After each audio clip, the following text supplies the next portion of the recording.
Today I'm going to be reviewing local news with Cliff Rockslide. It was developed by Horsefly Games and published by Bonus Stage Publishing. It's a fairly simple concept when it comes to gameplay, but it throws in a few wrenches rather quickly. Before I start, I'd like to mention that I won't be discussing that much of the story here, especially not any of the main plot points. Let's get into it. The game is in first person, and you are the new cameraman for Cliff Rockslide's news stream. The events and investigations are spread throughout 7 days. 6 days take up the actual story and primary cases that you and Cliff solve. The other day is just a wrap up to any unfinished discussions and a closing to the story itself. I'll talk more about that later though. The game has dad jokes and bad puns for days. One of my favorite sections of humor is on day 5. Somehow Cliff ends up with a horse mask stuck on his head, and Rick's is just non-stop with the horse jokes and terrible puns. Anyway, back to the start. Your job is to simply follow Cliff everywhere, and while doing so, record what he needs with the colored outlines on the screen. He does a pretty good job explaining this, but I think it's worth mentioning that I do recommend using keyboard and mouse for this one rather than controller. The sensitivity of the camera just doesn't work that well with it. That's okay though, most of the game is reading anyway, which brings me to my next point. This game really could benefit from a couple voice actors, even if it is just the devs stepping in to do so. It would be so much better. Not that I didn't like it the way it is, because I really do like this game and all the humor it has. More in the sense that it's just a little boring to be sitting and reading for 5 or so hours. Granted, there are a few side activities that don't require you to stand in one spot and point the camera, although they don't really become prominent until day 4 and 5.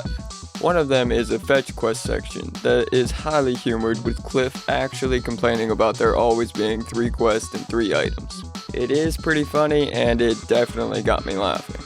The main premise, or objective of the game, is to gain enough subscribers to start making revenue. Man, do we feel that one here at Nerdsfeed.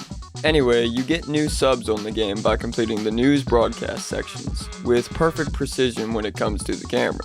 The better you do, the more subs you get for these segments, the score being represented by a star system under the outro. This is just a major distraction in my opinion. The game has a really in-depth story involving all kinds of crazy things such as a cult, zombies, Clarence the rival newspaper man, a farm, and a whole lot of crazy civilians.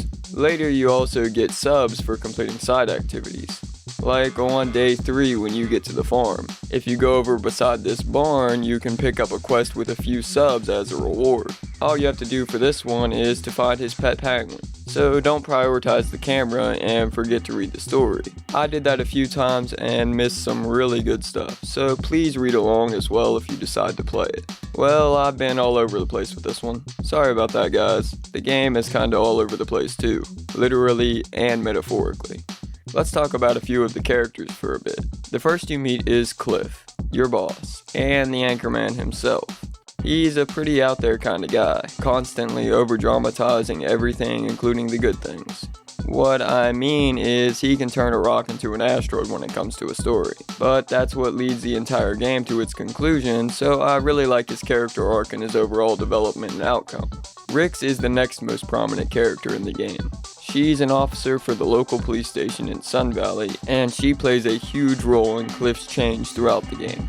Later you also find out that she actually has history with him and a badger, but that's a story for a spoilers review. Rix is extremely smart, and she believes in Cliff more than anyone else in the town, especially more than Clarence. Speaking of this dirtbag, he is the owner and operator of the local newspaper, and he seems to have his hands dipped in everything.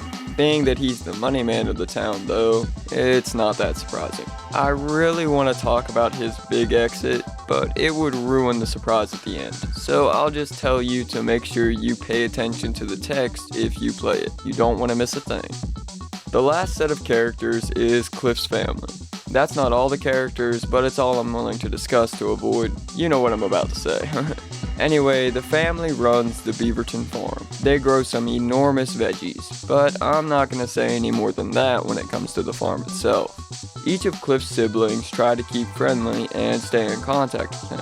Hoss, his father, however, isn't too keen on Melvin leaving the family business. I'm not saying much more there.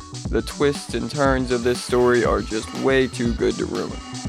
Last but not least, the design of the game is pretty cool. It has a unique, pixelated style, and the cartoonish look of things complements the tone rather well at times. There's also one small thing that kinda bothered my eyes a bit. That fade on the distant houses and trees constantly had me unable to focus on anything in the background. Although it does look great as a newsfeed filter, so I suppose it makes sense. The downside, however, is that it gave me a headache after a while, so be warned if you get them easily from things like this. Overall, I really did enjoy this game. Some sections can be a bit annoying since you're stuck in one spot while recording, but it's okay. The entire experience overall makes up for that. The story is pretty out there, but that's what I really liked about it, and every character plays a part in one way or another. It takes a few hours to beat, probably about 4 or 5, but I do recommend picking it up. Maybe wait for it to get a tad cheaper though. It's currently $9 on Steam and isn't in any sort of bundle yet.